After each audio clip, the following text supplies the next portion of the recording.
You ever get that feeling that your work life is just totally different from your friends over in other countries? Well, when you compare the US and Europe, let me tell you, you are not imagining it. There's this huge divide in how we work. So, in this explainer, we're going to break down exactly what that divide looks like, and more importantly, why it even exists. Okay, let's just start with a number that should make you stop and think for a second. A recent survey found that a staggering 62% of Gen Z workers in the US say they feel burnt out. 62%. That's almost two-thirds of the youngest folks in the workforce who are already feeling totally overwhelmed. But here's where it gets really interesting. You take that 62% of young Americans burning out and you put it next to this. A whopping 77% of European baby boomers say they actually enjoy their work-life balance. So, you see, this isn't just about young versus old. We're looking at a huge gap between continents, a cultural chasm, really, that shows two completely different ways of thinking about what work is even for. Right, so that leads to the big question, doesn't it? What is behind this great divide? Well, it's not just one thing. It's actually this fascinating mix of culture, economics, and even the law. So let's start peeling back those layers. All right, first up, let's talk about the stuff you can actually feel day to day, the culture. And it really boils down to this, a clash between the American need for speed versus the European focus on connection. Okay, and a huge piece of that culture is how we build trust. Think about it. In the US, it's mostly task-based, right? You're trustworthy if you answer emails fast, hit your deadlines, and just get stuff done. But in a lot of Europe, it's all about the relationship. Trust is something you build over a long lunch through real conversations before you even start talking business. And you can see this difference perfectly in something as simple as a work meeting. An American meeting, we jump right into the agenda. Let's not waste any time. But a European meeting, it might kick off with 5, even 10 minutes of genuine small talk. And here's the key, that's not seen as wasting time. It's seen as building the very foundation you need to work together.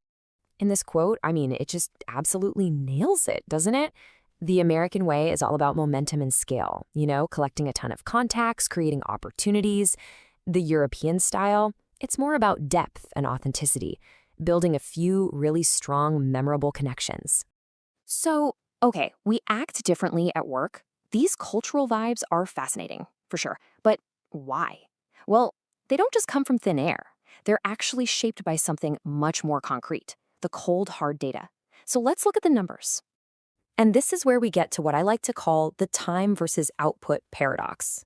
Because when you actually compare how many hours Americans work versus Europeans, and then you look at what they produce, well, the results really mess with a lot of our basic assumptions about productivity. Just look at this gap. In 2022, the average American worked over 1,800 hours. The average German, just over 1,300. That's a difference of 470 hours. To put that into perspective for you, that means the average German works nearly 3 entire months less per year than the average American. That's insane. Okay, but here's the truly wild part. You'd think, wow, they must be so much less productive, right? Nope, wrong. The research actually shows that countries like Germany are just as productive, sometimes even more productive, hour for hour. The only reason their total GDP is lower is because, well, they just work way fewer hours. It's not about working harder, it's about working less. Let that sink in. And a huge reason for that massive difference in hours, it really comes down to paid time off. In the European Union, workers are legally guaranteed, it's the law, at least 20 to 30 paid days off a year, plus holidays. Now in the US, there's no federal law requiring any paid time off. Zero. It's all up to your employer, and that's why our average is so much lower. So you see, this isn't just a vibe or a preference, it's literally written into the rules. And that brings us to the deepest layer of this whole thing, the actual rules of the game. We're talking about the foundational legal ideas that shape the entire relationship between an employer and an employee. This is the stuff that drives everything else we've just been talking about. So in most of the United States, the system is built on something called at-will employment. And what that means is an employer can fire an employee for pretty much any reason, or for no reason at all, as long as it's not an illegal one, like discrimination. Now, this gives businesses a ton of flexibility, for sure. But for employees, it can create a constant feeling of insecurity. Now compare that to a big idea emerging in Europe, the right to disconnect. In places like France and Belgium, they're actually passing laws that give employees the legal right to just ignore work emails and calls after hours. It's a legal wall built around their personal time. So when you boil it all down, what you're really seeing are two totally different philosophies at play. One system, the American one, prioritizes the flexibility of the employer. The other, the European one, prioritizes the well-being of the employee. It's all about where you put the emphasis. So what's the trade-off? Because look, neither of these systems is necessarily better or worse. They're just different. They represent a different set of choices, and every choice has its own upsides and its own downsides. So what's the real trade-off we're talking about here? And this really lays it all out, side by side.